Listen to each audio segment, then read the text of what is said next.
வணக்கம் homies, welcome to our channel mister homies.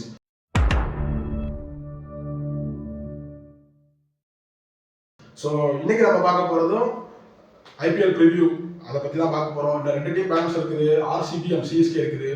First நம்ம time waste பண்ணாமல் ஆர்சிபிக்குள்ளே போயிடலாம். ஆர்சிபி டீமோட பிக் எப்படி இருக்குங்கிறத பார்ப்போம். ஆர்சிபியோட கோச் யார் அப்படின்னா ஆண்டி ஃப்ளவர். ஆர்சிபியோட கோச் வந்து ஆண்டி ஃப்ளவர் தான், அவர் தான் கோச். ஆர்சிபியோட கேப்டன் யாரு அப்படின்னா விராட் கோலி கிடையாது, ரஜத் பட்டிதார். ஸோ பட்டிதார் தான் அவங்க கேப்டனாக போட்டிருக்காங்க. ரஜத் பட்டிதார் தான் அவங்க கேப்டன், விராட் கோலி கிடையாது. விராட் கோலி வந்து ஜஸ்ட் ஓப்பனாக தான் விளையாட போறாரு அப்படிங்கிற மாதிரி சொல்லிட்டாரு. ஸோ ரஜத் பட்டிதார் தான் கேப்டன். ஃபாரின் பிக்ஸ்னு பார்த்துக்கிட்டோம்னா Phil Salt and Liam Livingstone and Josh Hazlewood and Tim David, இவங்க 4 பேர் தான். Phil Salt, Liam Livingstone, Josh Hazlewood, Tim David, இவங்க 4 பேர். இது போக இவங்க கிட்ட வேற என்ன சாய்ஸ் இருக்கு அப்படின்னா லுங்கி இங்கிடி, ஆனால் இறக்க மாட்டாங்க. ரொமாரியோ ஷெஃபர்ட், ஒரு ஆவரேஜான பிக்கு. ஜாக்கப் பெத்தல், நிறைய பேர் ரீசெண்ட் டைம்ல பயங்கரமான சென்சேஷனா பார்க்கறது ஜாக்கப் பெத்தல். ஜாக்கப் பெத்தல் பயங்கரமா ஆடுவாரு அப்படின்னு சொல்றாங்க. என்னோட ஒப்பீனியன் படி சின்னசாமி ஸ்டேடியத்துல ஜாக்கப் பெத்தல் இறங்கினாருன்னா கண்டிப்பா அடிப்பாருங்க. அடிக்காமலாம் இருக்க மாட்டாரு. சின்னசாமி ஸ்டேடியம் ரொம்ப சின்ன ஸ்டேடியம், கண்டிப்பா பெத்தல் அடிப்பாரு. பட் ப்ராப்பரான ஸ்பின்ஸரை எதிர்க்கும் போது தடுமாறுவாருங்க. ஜாக்கப் பெத்தல் கண்டிப்பா தடுமாறுவாரு. மற்ற டீமோட ஸ்பின்னர்ஸ் எல்லாம் பாத்தீங்க அப்படின்னா ஓரளவுக்கு குவாலிட்டியான ஸ்பின்னர்ஸ் வச்சுருக்காங்க. எக்ஸாம்பிளுக்கு சென்னை எடுத்துக்கிடுவோம். சென்னையில் நம்ம பேசும்போது தெரியும், சென்னை இருக்கிறாங்க, ராஜஸ்தான் ராயல்ஸ் இருக்கிறாங்க, அதுக்கப்புறம் டெல்லி கேபிட்டல்ஸ் இருக்கிறாங்க. அவங்களோட ஸ்பின்னர்லாம் நல்லா இருக்கிறாங்க. அதே மாதிரி மும்பை இந்தியன்ஸோட ஸ்பின் நல்லா இருக்குது. ஸோ ஸ்பின் வந்து ஓரளவுக்கு டீசெண்டாக இருக்குதுங்க. அதனால ஜாக்கப் பெத்தல் தடுமாறுவார். பெத்தல் இறங்குறதுக்கான வாய்ப்புகள் கம்மியாக இருக்கும். அதுக்கப்புறம் டுவான் துஷாரா, ஸ்ரீலங்கன் மணிக்கா மாதிரி போடுவார். பத்திரனாவும் துஷாராவும் கிட்டத்தட்ட ஒரே மாதிரி ஆக்ஷனாக தான் இருக்கும். துஷாரா கொண்டு வந்திருக்காங்க, பட் இறங்குறதுக்கு வாய்ப்பு இல்லை. Phil Salt, Liam Livingstone, Josh Hazlewood and Tim David, Singapore மாமா டிம் டேவிட் கண்டிப்பா இறங்குவாரு. பில் சால்ட் வந்து ஒரு ட்ரமெண்டஸான ஓப்பனர், ஒரு nonsense opener. So Phil Salt வந்து ஓப்பனிங் பண்ணுவாருங்க கண்டிப்பா. ஸோ பார்க்கலாம், லைனர் பார்ப்போம், பிளேயிங் 11 பார்ப்போம் எப்படி இருக்கும்னு. Virat Kohli and bill salt open பண்ணுவாங்க. விராட் கோலி பில் சால்ட் தான் ஓப்பன் பண்ணுவாங்க கண்டிப்பா. ரஜத் பட்டிதார் ஒன்று இறங்குவாருங்க. அப்புறம் 4 வந்து தேவதத் படிக்கல். என்னடா தேவதத் படிக்கல்னா வேற பிக் இல்லை, தேவதத் படிக்கல் இறங்கிதான் ஆகணும், வேற வழியே இல்லை. ஸோ தேவதத் படிக்கல் 4. 5வது வந்து லியாம் லிவிங்ஸ்டோன். 6 வந்து ஜித்தேஷ் சர்மா, பஞ்சாப்ல இருந்து வாங்கினாங்க ஜித்தேஷ் சர்மாவை. 6 ஜித்தேஷ் சர்மா. 7 சிங்கப்பூர் மாமா Tim David. 8 Krunal Pandya. 9 S Dayal. 10 Josh Hazlewood. 11 Bhuvneshwar Kumar. 12 அதாவது இம்பாக்ட் பிளேயர் யாரு அப்படின்னா ஸ்வப்னில் சிங். ஸ்வப்னில் சிங் ஒரு ஆர்டிஎம் போட்டு வாங்கினாங்கன்னு நினைக்கிறேன். ஸோ ஸ்வப்னில் சிங் வந்து ஒரு ஆல்ரவுண்டர். ஸோ மேபி போன வட்டம் ஸ்வப்னில் சிங் ஸ்பின் பவுலிங் நிறைய யூஸ் பண்ணாங்க. ஒரு ஸ்பின்னராக பார்த்து ஸ்வப்னில் சிங் இறக்கிருக்காங்க. பார்க்கலாம், இவங்க ஸ்பின் பவுலிங் கொஞ்சம் ஆவரேஜாக தான் இருக்குது. ஏன்னா குர்னால் பாண்டியாவும் ஸ்வப்னில் சிங்கும் தான் இவங்க ஸ்பின் பவுலர்ஸ். அது போக லியாம் லிவிங்ஸ்டோன் அவர் ஒரு நல்ல ஸ்பின்னருங்க. ஏன்னா லெக் ஸ்பின்னும் போடுவாப்புல, ஆஃப் ஸ்பின்னும் போடுவாப்புல, பயங்கரமாக போடுவாரு. அதுக்கப்புறம் பார்த்தீங்க அப்படின்னா இவங்களோட ஃபாஸ்ட் பவுலிங் டீம்னா ஜாஷ் ஆஷல்வுட் இருக்கிறாரு, புவனேஸ்வர் குமார் இருக்கிறாரு, எஸ் தயாள் இருக்கிறாங்க. ரொம்ப டீசெண்டான டீம் தான். பட் இந்த டீம்ல ஒரு பிரச்சனை, என்ன பிரச்சனைனா எல்லாருமே அதிரடியான பேட்டர்ஸ். ஸோ விராட் கோலி ஒரு ஸ்டேபிளான பிளேயர், கிங் கோலி சொல்லவே தேவையில்லை, பயங்கரமான பிளேயர். அடுத்து Phil Salt and Rajat Patidar, Devdutt Padikkal ஃபார்ம்லேயே இல்லை. ரஜத் பட்டிதார் நல்லா தாங்க விளையாடிட்டு இருக்காரு ரீசெண்ட் டைம்ல. ஃபில் சால்ட் அவர் வந்து டவுட் தான். ஃபர்ஸ்ட் பேட்டிங் தான் நல்லா விளையாடுவாரு, செகண்ட் பேட்டிங் சொதப்புவாருங்க. பார்க்கலாம் ஃபில் சால்ட் எப்படி விளையாட போறாரு அப்படின்னு. பட் போன வட்டம் கேட்காரு பயங்கரமா பண்ணாங்க ஃபில் சால்ட். அதுவும் இந்த கிரவுண்டில் ஆர்சிபி பயங்கரமாக விளையாட வாய்ப்பு இருக்கு. அதுக்கப்புறம் Jitesh Sharma, Tim David, Liam Livingstone, Krunal Pandya எல்லாரும் அதிரடியான பிளேயர்ஸ். எல்லாருமே அதிரடியான பிளேயர்ஸ். எஸ்ஆர்ஹெச் எப்படி ஒரு டீம் செட் பண்ணாங்களோ அதே மாதிரி தான் ஆர்சிபி செட் பண்ணியிருக்காங்க. பார்க்கலாம். எனக்கு என்னமோ தோணுது ஆர்சிபி ஃபேன்ஸுக்கு பெரிய ஒரு ஹார்ட் பிரேக்காக தான் இருக்கும். ஆர்சிபி வந்து குவாலிஃபை ஆகாது அப்படின்னு தோணுது. ஏன்னா ரீசெண்ட் டைம்ல ஃபார்ம் படி பார்க்கும்போது இவங்க யாருமே அதில் பெரிய ஃபார்ம்ல இல்லை. ஸோ தெரிஞ்சிருக்கும், விராட் கோலி ஒன்டேல ஃபார்ம்ல இருக்கிறாரு, பட் T20 தெரியல. ஸோ விராட் கோலி பாதி ஃபார்ம் தான், ஃபில் சால்ட் பாதி ஃபார்ம் தான், படிக்கல் சுத்தமாக ஃபார்ம்லேயே இல்லை, லிவிங்ஸ்டோன் அரைவர ஃபார்மில் தான் இருக்கிறாரு. Jitesh Sharma okay, Tim David அது வந்து தெரியலங்க. டிம் டேவிட்டை எடுத்துட்டு இவங்க வந்து மும்பை இந்தியன்ஸ் கிட்ட இருந்து வில் ஜாக்சன் விட்டாங்க.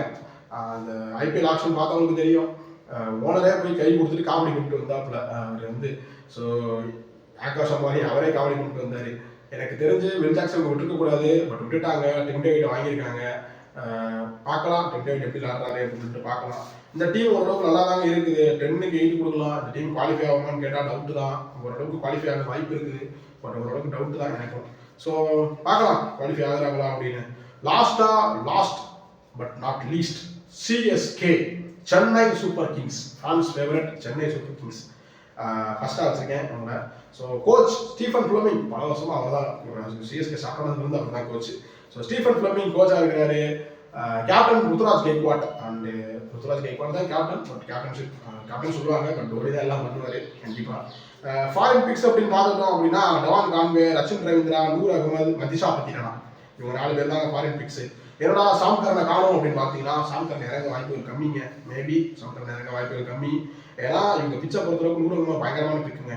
டவான் கான்வே, ரச்சின் ரவீந்திரா, நூர் அகமது, அந்த பத்திரனா, மதிஷா பத்திரனா. அது அதர் ஃபாரின் பிக்ஸ்னு பார்த்தீங்க அப்படின்னா Sam Curran, Jamie Overton, Nathan Ellis, இவங்க 3 பேர் இருக்காங்க. Sam Curran, Jamie Overton, Nathan Ellis, இவங்க 3 பேர் இருக்காங்க. சாம் கரன் இறங்குறதுக்கு வாய்ப்பு கம்மியாக இருக்கும், பட் ஏதாவது ஒரு பிளேயரை தூக்கிட்டு இறங்க வைக்கலாம், தரணும் வைக்கலாம். ஸோ இவங்களோட பிளேயிங் லெவன் அப்படின்னு எடுத்துக்கிட்டோம் அப்படின்னா ருத்ராஜ் கெய்க்வாட் ஓப்பன் பண்ணுவாருங்க, டவான் கான்வே ஓப்பன் பண்ணுவாரு, 1 டவுன் வந்து ரச்சின் ரவீந்திராவா இருக்கும், 4 வந்து சிவம் தூபே, 5 வந்து ராகுல் தவாட்டியா அல்லது தீபக் கூடா. 2 பேர்ல ஏதாவது ஒருத்தவங்க 5ங்க. ராகுல் தவாட்டியாவா தீபக் கூடாவா என்னால சொல்ல முடியல, கண்டிப்பா சொல்ல முடியல. 2 பேர்ல யாரோ ஒருத்தர் 5 இறங்க போறாங்க, அது கன்ஃபார்ம். 6 வந்து ரவீந்திர ஜடேஜா, 7 வந்து அஸ்வின், ரவிச்சந்திரன் அஸ்வின், 8 வந்து நம்ம அண்ணன் ரவிச்சந்திரன் அஸ்வின் தான் 7, 8 வந்து மதிஷா பத்திரனா, 9 வந்து நூர் அகமது, 10 வந்து கலீல் அகமது. என்னடா டோனியை காணுமே அப்படின்னு பார்த்தீங்கன்னா சாரி 10 வந்து கலீல் அகமது, 11 வந்து அன்ஷுல் கம்போஸ், 12 வந்து அதாவது இம்பாக்ட் பிளேயர் யாருன்னா டோனி, எம்எஸ் டோனி தான் கண்டிப்பா இம்பாக்ட் பிளேயரா இருப்பாரு. பவுலிங் ஏற்ற மாதிரி பேட்டிங் ஏற்ற மாதிரி அவர் மாறி வர்ற மாதிரி இருக்கும். இப்போ வந்து இவங்களோட பவுலிங் எடுத்துக்கிட்டீங்கன்னா இது வந்து செம டீம். உண்மையிலேயே சிஎஸ்கே எப்பயுமே பெஞ்சை தேய்ச்சிட்டு தான் போவாங்க, மிச்சர் சாப்பிட்டுட்டு உட்காந்து ஆக்ஷன் டேபிளில் மிச்சர் சாப்பிட்டுட்டே தான் இருப்பாங்க. பட் இந்த வட்டம் மிச்சர் கூட சேர்ந்து அதிகமாக காராபூந்தி மாற்றிக்கிடுச்சுன்னு நினைக்கிறேன். பிக்ஸ்லாம் பயங்கரமாக இருக்குதுங்க. டீமை பார்க்கும்போதே ஒரு மாதிரி ஒரு மிரட்டலாக இருக்குது டீமு. ஃபாரின் பிக்ஸும் நல்லா இருக்குது. இந்த டீமில் வந்து கொஞ்சம் ஆவரேஜான பிக்குன்னு பார்த்தீங்கன்னா டவான் கான்வே தாங்க. டவான் கான்வே ஒரு அழகுற ஃபார்மில் தான் இருக்காரு. ஆனால் என்னைய கேட்டால் இவங்க டவான் கான்வேவை ஓப்பனிங் இறக்குவாங்க, பட் டவான் கான்வே ஓப்பனிங் இறக்காம ருத்ராஜ் கெய்க்வாட்டோட ரச்சின் ரவீந்திரா ஓப்பனிங் இறங்கிட்டு சாம் கரனை டீமுக்குள்ள கொண்டு வந்தாங்கன்னா டீமுக்கு சம ஒரு அடிஷனல் பிக்கா மாறிடுங்க. கண்டிப்பா நல்லா விளாடுவாருங்க அவரு. ஸோ பவுலிங் தாங்க இவங்களோட மெயினான பார்ட்டு. ஏன்னா ஸ்பின் யூனிட்னு எடுத்துக்கிட்டீங்கன்னா Rachin Ravindra can bowl, Jadeja, Ravichandran Ashwin and Noor Ahmad. So 2 foreign bowler spin வச்சிருக்காங்க, 2 இந்தியன் ஸ்பின்னர் வச்சிருக்காங்க, அதுலேயும் 3 குவாலிட்டி ஸ்பின்னர்ஸ் வச்சிருக்காங்க எங்க கையில. அது போக இவங்க வந்து அன்ஷுல் கம்போஜ், கலீல் அகமது, பத்திரனா வச்சிருக்காங்க. அன்ஷுல் கம்போஜ் ஒரு சூப்பர் பவுலருங்க, fast bowler. And Khaleel Ahmed last time பயங்கர ஃபார்ம்ல இருக்கிறாரு ரீசெண்ட் டைம்ல. ஸோ அதுக்கப்புறம் பார்த்தீங்கன்னா சிவம் தூபே அவர் பவுலிங் பண்ணுவார், கண்டிப்பாக பவுலிங் பண்ணுவார். ஸோ இதில் வந்து பத்திரனா ஃபார்ம் அவுட்டுங்க, சுத்தமாக ஃபார்ம் அவுட்டு. நிறையா பத்திரனா ஃபேன்ஸுக்கு ஹார்ட் பிரேக்கர் தான் இருக்கும், பட் பத்திரனா சுத்தமாக ஃபார்ம் அவுட் தான் இருக்கிறாரு. ILT 20 பார்த்தவங்களுக்கு தெரியும், இறங்கின மேட்ச் எல்லா மேட்சும் அடிக்கிறாங்க. அதுவும் ரயான் ரிக்கல்டன்னா போட்டு பொறிச்சு எடுத்தாருங்க, ஒரு மேட்ச் எல்லாம் ஃபீலிங் முடிச்சு விட்டாரு. ஸோ அதர் பிக்ஸ் அப்படின்னு பார்த்தோம் அப்படின்னா விஜய் சங்கர் இருக்கிறாருங்க, நம்ம தமிழ்நாடு பிளேயர் விஜய் சங்கர் இருக்கிறாரு, கமலேஷ் நாகர்கோட்டி இருக்கிறாரு, முகேஷ் சௌத்ரி இருக்கிறாரு, ஸ்ரேயாஸ் கோபால் இருக்கிறாரு. ஸ்ரேயாஸ் கோபால் வந்து ஒரு வட்டம் சிஎஸ்கே வந்து பல கோடி ரூபாய்க்கு வாங்கி அவரை வந்து பெஞ்சிலே உட்கார வச்சிருந்தாங்க. சிஎஸ்கே ஒரு சில பேர் அந்த மாதிரி செஞ்சு விட்டுருவாங்க, நம்ம ரேட்டுக்கு எடுத்து அவங்க பெஞ்சில் உட்கார வச்சிருவாங்க. பார்க்கலாம், சிஎஸ்கே டீமோட பிக்ஸ் நல்லா இருக்குது, சிஎஸ்கேவோட அந்த ஸ்கவுட் நல்லா இருக்குதுங்க, நல்லா எடுத்துருக்காங்க டீம். 10க்கு 9 அவங்களுக்கு ரேட்டிங். சிஎஸ்கே குவாலிஃபை ஆகுமான்னு கேட்டால் கண்டிப்பாக குவாலிஃபை ஆகும். சிஎஸ்கே வாய்ப்புகள் அதிகம், ரொம்ப அதிகம். ஸோ பிளே ஆஃப் யார் யார் போவாங்க, கன்க்ளூஷன் எழுதிக்கிட்டோம் ஹோமிஸ். கன்க்ளூஷன் என்ன அப்படின்னா எப்படி பிரிக்க போறோம்னா டாப் 4 டீம், அதாவது பிளே ஆஃப் போகக்கூடிய டாப் 4 டீம், ஆவரேஜான டீம் யாரு, ஸோ ஒஸ்டான டீம் யாரு, இப்படிதான் நம்ம பிரிக்க போறோம். டாப் 4 யாரா இருக்கும் அப்படின்னா கண்டிப்பா இந்த டாப் 4ங்கிறது நான் லைன்ல சொல்றேன். இவங்க தான் ஃபர்ஸ்ட் முடிப்பாங்க, இவங்க தான் செகண்ட் முடிப்பாங்க நான் சொல்றேன். டாப் 4 4 டீம் சொல்றேன். இதுல யாராலும் ஃபர்ஸ்ட் முடிக்கலாம், யாராலும் 4ஆ முடிக்கலாம். பட் இவங்க 4 டீமே சூப்பர் டீமுங்க. ஏன்னா நான் 4 பேருக்குமே 9 பாயிண்ட் தான் கொடுத்துருக்கேன். ஸோ 4 பேருமே செம்ம டீம் தான். ஃபர்ஸ்ட் அதாவது 4 டீம் யார் அப்படின்னா Chennai Super Kings, Mumbai Indians, Gujarat Titans, அதுக்கப்புறமா சன்ரைசர்ஸ் ஹைதராபாத். இந்த 4 டீம், இந்த 4 டீம் தான் கண்டிப்பா பிளே ஆஃப் போவாங்க அப்படின்னு சொல்லி எனக்கு தோணுது. அப்புறமா ஆவரேஜான டீம், இந்த டீம் பிளே ஆஃப் போகிறதுக்கு வாய்ப்புகள் அதிகம், பட் டவுட் அப்படிங்கிற மாதிரி டீம் என்னென்னது அப்படின்னா Delhi Capitals and Royal Challengers Bengaluru. இந்த 2 டீம், டெல்லி கேபிட்டல்ஸும் ராயல் சேலஞ்சர்ஸ் பெங்களூருக்கும் பிளே ஆஃப் போகிறதுக்கான வாய்ப்புகள் இருக்கு. அவங்க எப்படி பெர்ஃபார்ம் பண்றாங்கிறத பொறுத்து தான் அது அமையும். இல்லை அப்படின்னா 5வது இடத்துலயே 6வது இடத்துலயே அவங்க முடிப்பாங்க. ஸோ இதில் வந்து நான் இவங்க 2 பேரை போட்டிருக்கேன். இது போக ஒரு ஆவரேஜான டீம் அப்படின்னு பார்த்தீங்கன்னா டெல்லி கேபிட்டல்ஸ், ராயல் சேலஞ்சர்ஸ் பெங்களூரோட சேர்த்து பிபிகேஎஸ், பஞ்சாப் கிங்ஸ் ஓரளவு டீசெண்டான டீமாக தான் இருக்குது. ரொம்ப ஒஸ்ட்னு சொல்ல முடியாது, ஓரளவு டீசெண்டாக இருக்குது. ஸோ இவங்க தாங்க ஃபர்ஸ்ட் 4 டீம் பிளே ஆஃப் போவாங்க. அடுத்த 3 டீம் ஆவரேஜ் போட்டிருக்கோம். இன்னும் 3 டீம் இருக்குது. இந்த 3 டீம் தான் ஒஸ்ட்னு சொல்ல முடியாது. பட் இவங்களோட பிக்ஸ் எல்லாம் அப்படி தான் இருக்குது, வேற வழி இல்லை.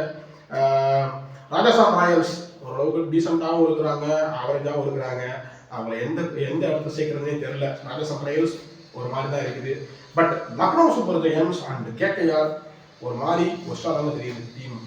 கேகேஆர் கூட ஒரு விதத்தில் ஏற்றுக்கலாங்க. லக்னோ சூப்பர் ஜெயன்ஸ்லாம் பேக்கப்பே சுத்தமாக கிடையாது, எல்லாமே பவுலராக இருக்கிறாங்க. நிக்கலஸ் புரானையும் டேவிட் மில்லரையும் பண்டையும் நம்பி தான் ஃபுல் டீமே இருக்குது. ஸோ பார்க்கலாம், லக்னோ சூப்பர் ஜெயன்ஸ் கரையேறது கஷ்டம், கேகேஆரும் கரையேறது கஷ்டம். பார்ப்போம் என்ன செய்கிறாங்கன்னு.